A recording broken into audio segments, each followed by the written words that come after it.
Baik, halo semuanya. Selamat datang. Nama saya adalah Nigel dan saya ingin memperkenalkan para member dari podcast kita. Ini adalah nama-nama mereka. Pertama kita mulai dengan Dewa Ayu. Lalu kita mendapatkan Maya. Selanjutnya kita lanjut dengan Jordan dan kita mengakhiri dengan Michael. Sebelum kita mengakhiri juga dengan saya sendiri. Oke, baik. Ini kita akan membicarakan tentang topik yang sangat dimintakan, bukan hanya dari guru pendamping kita, tetapi dari banyak penonton kita. Hari ini kita bicara tentang COVID-19 serta hubungannya dengan hidrokarbon. Baik, seperti kita mulai, ini saya akan menunjukkan sebuah video mengenai COVID-19. Tolong mainkan. Indonesia 2 hari berturut-turut tercatat sebagai negara dengan kasus harian tertinggi di dunia. Menteri Kesehatan khawatir tingginya kasus corona di tanah air berlangsung hingga akhir Juli. Corona di Indonesia dikhawatirkan masih jauh dari kata reda. Situs penyedia data kasus COVID-19 mencatat, Indonesia sudah 2 kali berturut-turut paling tinggi. Pada 12 Juli lalu, penambahan kasus baru di Indonesia paling tinggi dengan lebih dari 40.000 kasus.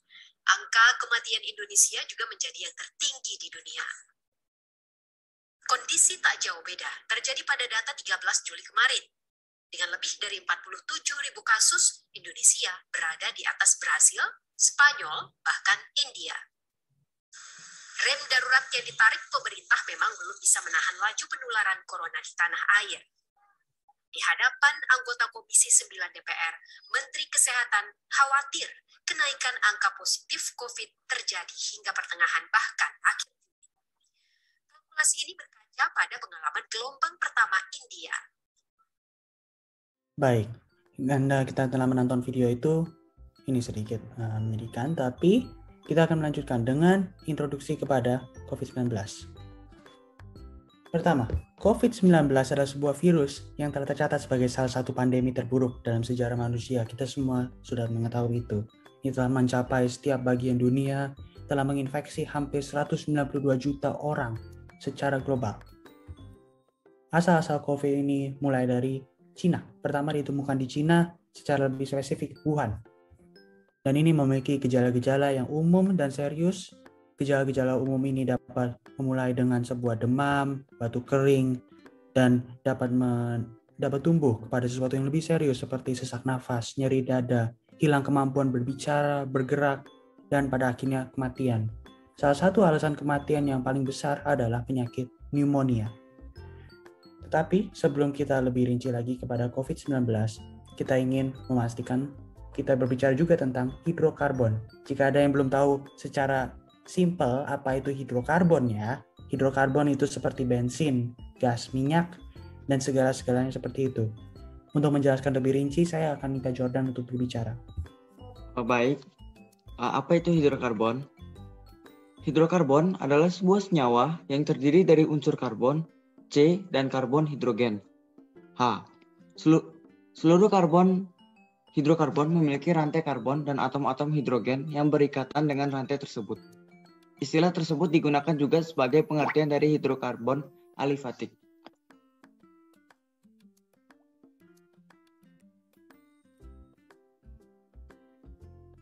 Contoh-contoh hidrokarbon, yaitu gas metana, gas rawa, adalah senyawa hidrokarbon dengan 1 atom karbon dan 4 atom hidrogen. Sifat-sifat hidrokarbon, yaitu atom karbon mempunyai kemampuan membentuk berbagai macam senyawa, misalnya karbon dioksida dan senyawa hidrokarbon. Ciri-ciri umum dari hidrokarbon adalah menghasilkan uap, karbon dioksida, dan panas selama pembakaran. Dan oksigen diperlukan agar reaksi pembakaran dapat berlangsung. Contoh reaksi pembakaran gas metana, yaitu CH4 plus 2O2 menghasilkan 2H2O plus CO2 plus energi. Jika udara miskin gas oksigen, maka akan terbentuk gas karbon dioksida, CO, dan air. Sekarang saya ingin bertanya kepada Michael tentang dampak hasil pembakaran terhadap lingkungan. Ya, baik. Gas yang dihasilkan dari pembakaran hidrokarbon yang membahayakan lingkungan adalah yang pertama ada gas CO2 atau karbon dioksida. Karbon dioksida adalah salah satu gas yang membuat efek greenhouse yang menyebabkan lapisan ozon menipis. sehingga terjadi pemanasan global. Yang kedua ada gas CO atau karbon monoksida. Karbon monoksida ini adalah gas yang beracun bagi manusia dan binatang. Yang ketiga ada jelaga. Jelaga ini terbentuk dari buntiran-buntiran arang yang halus dan lunak dan dapat mengakibatkan permasalahan pernafasan. Yang terakhir ada belerang. Belerang yang teroksidasi di udara berubah menjadi SO3. Dan jika gas ini bereaksi dengan air akan menghasilkan asam sulfat yang dapat mengakibatkan fenomena hujan asam.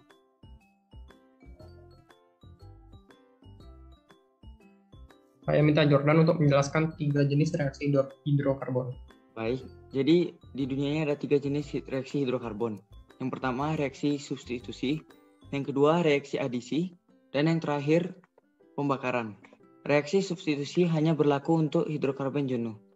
Reaksi adisi terjadi pada alkena dan alkuna. Pada reaksi ini, sebuah molekul halogen memecah ikatan 2 rangkap pada alkena atau ikatan 3 rangkap pada alkuna dan membentuk satu ikatan baru. Ciri-ciri umum dari pembakaran hidrokarbon adalah penghasilan uap, karbon dioksida, dan panas selama pembakaran, dan oksigen diperlukan agar reaksi pembakaran dapat berlangsung. Saya rasa udah semua.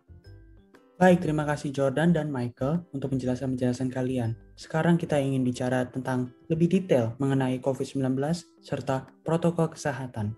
Ini saya akan memberikan pada yang ingin menjawab. Baik, yang pertama-tama kita jangan terlalu negatif dulu tentang COVID-19 ini karena Kementerian Kesehatan bersama dengan gugus tugas percepatan penanganan COVID-19 sudah mengeluarkan protokol kesehatan yang bisa kita patuhi. Protokol kesehatan ini harus kita lakukan guna membantu mengurangi risiko penyebaran COVID-19. Beberapa protokol kesehatan yang dianjurkan seperti yang pertama, physical distancing atau menjaga jarak. Ini bisa kita lakukan dengan menjaga jarak 1 meter dengan orang lain saat kita sedang di dalam ruangan maupun di luar ruangan. Yang kedua, menggunakan masker. Kementerian sangat menyarankan kita untuk selalu ingat menggunakan masker saat bepergian kemanapun atau saat pertemuan dengan orang lain. Nah, kalian juga udah pasti tahu kalau virus COVID-19 ini menyebar melalui droplets atau percikan cairan. Maka dari itu, menggunakan masker dapat melindungi kita dari percikan tersebut. Dan juga pastikan masker yang kalian gunakan menutupi bagian hidung, mulut, dan juga dagu. Yang ketiga yaitu tidak menyentuh wajah. Dikarenakan tangan kita ini menyentuh banyak sekali barang yang mungkin mengandung bakteri ataupun terdapat droplets virus COVID-19 ini. Maka dari itu disarankan untuk tidak menyentuh wajah sebelum mencuci tangan dengan bersih dan menggunakan hand sanitizer ya. Yang keempat yaitu melakukan isolasi mandiri. Isolasi mandiri ini adalah ketika kita hanya diam di rumah saja saat merasa tubuh sedang tidak fit ataupun kita dinyatakan terinfeksi virus ini. Namun jika kalian sedang dinyatakan terinfeksi virus ini dan memiliki penyakit bawaan atau yang sering kita sebut dengan comorbid, sangat disarankan untuk melakukan isolasi di rumah sakit ya. Karena kalau kalian punya comorbid, agar bisa lebih ditangani oleh para dokter dan tidak semakin parah. Saat merasa tubuh sedang tidak fit, sangat disarankan untuk melakukan isolasi mandiri ya, karena dengan hal ini bisa membantu agar orang lain tidak ikut terpapar virus atau mengurangi penambahan masyarakat yang terkena virus COVID-19. Nah, itu dia beberapa contoh protokol kesehatan yang dianjurkan untuk dilakukan. Untuk selebihnya, kita bisa melakukan research tentang hal tersebut untuk mengetahui lebih banyak. Jadi jangan lupa untuk menaati protokol kesehatan yang ada ya. Sekarang saya akan menanyakan kepada Dewa Ayu untuk tentang dampak positif dari menaati protokol kesehatan. Baik, jadi dari protokol-protokol kesehatan tersebut, terdapat dampak-dampak yang dapat mempengaruhi kehidupan kita. Dampak positifnya adalah 1. Perilaku hidup bersih dan higienis atau gaya hidup yang lebih sehat akan menjadi budaya bangsa. 2. Kesadaran dan disiplin masyarakat terhadap pentingnya menjaga kebersihan dan mengikuti protokol kesehatan semakin meningkat. 3. Dunia lebih ramah lingkungan. Kini kita membatasi penerbangan atau perjalanan jarak jauh yang tinggi emisi karbonnya. 4.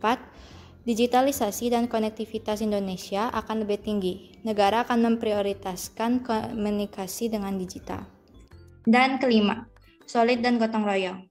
Ratusan miliar telah dikumpulkan, puluhan ribu relawan bekerja dan ribuan dokter siap siaga 24 jam untuk pastikan COVID tidak merajalela. Baik, terima kasih. Dan jika Anda ingin menjelaskan apakah ada dampak negatif dari protokol kesehatan ini? Baik, jadi tentu ada dampak negatifnya jika dilakukan secara berlebihan, seperti 1. Penyemprotan disinfektan. Jika dilakukan secara berlebihan dapat mematikan bakteri baik yang ada. Jadi, kita harus melakukan penyemprotan disinfektan dengan secara berkala, tidak berlebihan, dan tidak sembarangan menggunakan disinfektan. Contoh kedua, terlalu sering mencuci tangan. Itu juga dapat menyebabkan kerusakan kulit, khususnya untuk mereka yang memiliki kulit kering. Sabun dan air yang kita gunakan untuk mencuci tangan dapat menghilangkan minyak alami dan pelindung di kulit kita. Inilah yang membuat kulit kita menjadi kering. Untuk mengatasi hal tersebut, gunakan sabun tangan yang terbebas dari pewangi atau mengaplikasikan pelembab tangan yang tidak mengandung iritan seperti pewangi. Dan yang terakhir, jumlah kasus dan tingkat penularan yang masih tinggi menuntut orang-orang untuk mengenakan masker tiap beraktivitas di luar rumah.